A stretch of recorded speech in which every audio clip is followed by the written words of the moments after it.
Welcome to Daily Art Day number 2870. And it looks like I'm going to have glare on this drawing regardless. Oh, there you go. A little bit less, but that really doesn't matter too much. Buffy the Vampire Slayer giving me lots of awesome challenges. This is actually pretty wonderful. I took some pictures of my wife yesterday for her arms. And I'm working really hard to get the head lined up and the right size for the body that's on there. Yeah, it's going to be challenging. I'll probably look at the pictures that I took today to make sure everything works out well. That's one tip that I always talk about. Well, I haven't talked about it in a while in these videos, but always take digital images of your work in between sessions or in, every so often. It really separates you from the work more than anything else you could do. You'll see artists turn their canvases upside down. They'll look through mirrors. They'll look through stained glass. They'll look through all kinds of gels to try and separate themselves from, I don't know what you would call it. There's a point when you're drawing or you're working on a painting and you can't see any problems. You're so close to it. And I don't mean close in distance. I mean close in like visual representation.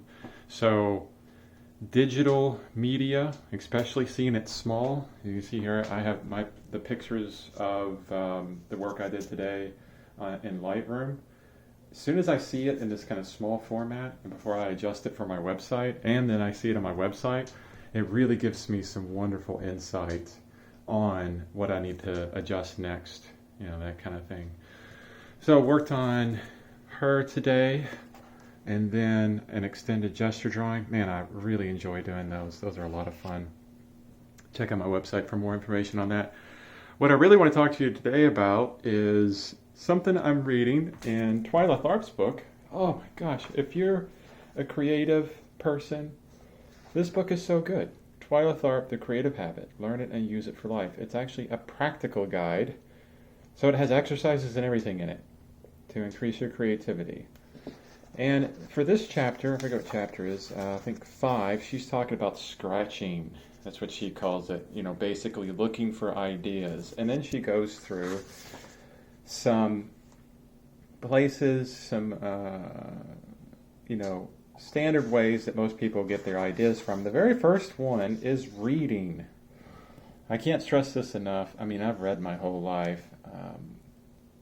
And the one thing that reading gives me is ideas. It expands my knowledge, makes me a more interesting person. And I love what she says here. Reading is your first line of defense against an empty head. That was so good. And then she says here, like an athlete in training, the more you read, the more mentally fit you feel.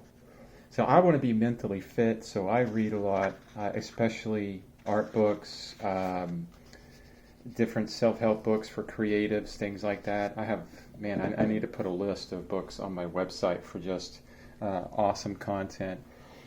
Another thing that she talks about is when she stops reading. Oh, look, here's my cat. He decided to make a cameo. Don't step on my keyboard, dude. Don't step on my keyboard. Good boy. She says, I stopped reading, I stopped thinking. It's that simple. And then I say, read all the art books. That's what I really want to do. And then another one here, another possibility for looking for ideas is people's handiwork. Now, I'm part of Optimize.me. It has changed my life for the better. I'm a more actualized, purposeful, productive, prolific, authentic artist because of Optimize.me. And I will continually promote them because the wisdom given on that site through Brian Johnson and all the team there is just simply amazing. But here's the but. She makes a really good point to be careful about this because we all look at other artists, we look at other wisdom from different places, and we steal from it. And great artists steal, mediocre artists copy. We don't want to be a copy of these people. We don't want to be a copy of our heroes, And she says, what's she say? We can't Wait a minute. Scratching among the paradigms is a dangerous habit if it turns you into an imitator rather than a creator.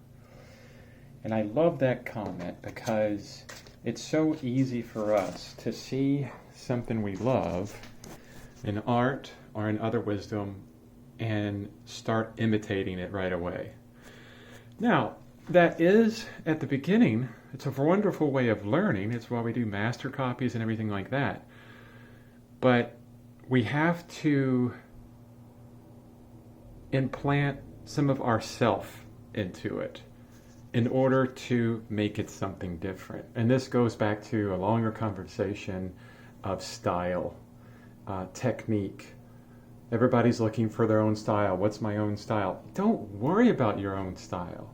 Just be yourself. Get in touch with your own emotions and infuse your drawings with what you feel, what you think, your emotions, what's deep in your heart. That's where unique style and skill comes from, because no one is like you. No one can do what you can do. So you take your skills that you're learning for drawing, painting, dance, photography, pottery, whatever, and then you infuse your own self and you got something no one else has done. But be careful. Don't imitate. Create. Yeah, it takes time. Anyway, hopefully that's helpful. Get the book. It's amazing. Literally. Till I see you next time. Keep creating.